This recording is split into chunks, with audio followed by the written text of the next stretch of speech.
செய்தியாளர் சந்திப்பில் அமைச்சர் ராஜ்மோகனை பேசவிடாமல் தொடர்ந்து கேள்வி கேட்டுக் கொண்டிருந்த சன் நியூஸ் நிருபரை அமைச்சர் லெப்ட் ரைட் வாங்கியுள்ளார். மக்களை முன்னிலைப்படுத்தி பதில முடிக்க விடுங்க நண்பா. பதில நீங்க மட்டும் பேசுனா எப்படி? நாங்க பேசுறதே கொஞ்சம் கேளுங்க. அவரும் கேட்பார்ல, இவங்க நீங்க மக்களுக்காக பேசுவாங்களா இல்ல போன்ல கேட்டுட்டு ஒரே கட்சிக்காக பேசுவாங்களா அப்படின்னு மக்களும் கேட்கிறாங்க.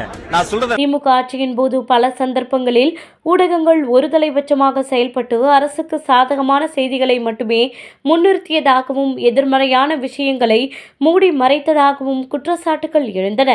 ஆனால் தற்போதைய தமிழக வெற்றிக் கழகம் தலைமையிலான அரசு வெளிப்படைத்தன்மையை வலியுறுத்தி எந்த கூட்டம் மற்றும் நிகழ்வு நடைபெற்றாலும் அதை ஊடகங்கள் முன்னிறுத்த வேண்டும் என வலியுறுத்தி வருகிறது.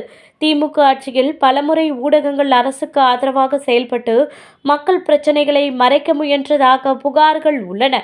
அதில் சன் நியூஸ் தொடர்ந்து திமுகவுக்கு ஆதரவாக செயல்பட்டு வருவதாக பலரும் குற்றம் சாட்டுகின்றனர்.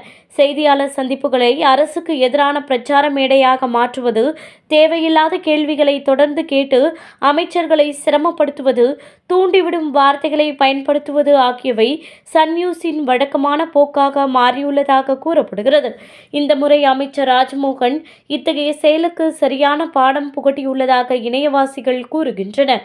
அமைச்சர் ராஜ்மோகன் நிருபரிடம், நீங்கள் போனில் கேட்டுக்கொண்டு கேட்பதற்கெல்லாம் நான் பதில் சொல்ல முடியாது என தரமான பதிலடி கொடுத்துள்ளார். ஊடகங்கள் ஒரு அரசியல் கட்சியின் தனிப்பட்ட அமைப்பு போல் செயல்படாமல் உண்மையும் நடுநிலையையும் கடைபிடிக்க வேண்டும் என்பது மக்களின் அடிப்படை எதிர்பார்ப்பு. ஆனால் சன் நியூஸ் போன்ற சில சேனல்கள் இந்த எதிர்பார்ப்பை மீண்டும் மீண்டும் மீறி வருவதாக கூறப்படுகிறது. கடந்த திமுக ஆட்சியில் பல பிரச்சனைகள், குற்றச்சாட்டுகள் மக்களிடமிருந்து மறைக்கப்பட்டதாகவும் அப்போது பல ஊடகங்கள் அரசுக்கு சாதகமாக செயல்பட்டு எதிர்மறை செய்திகளை மூடி மறைத்ததாக புகார்கள் எழுந்தன.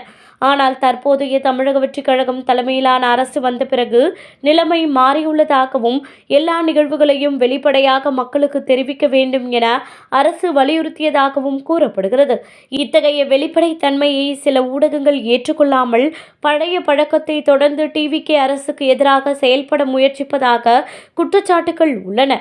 தாவிக அமைச்சர்கள் எல்லா கேள்விக்கும் பதிலளிக்க தயாராக இருக்கின்றனர்.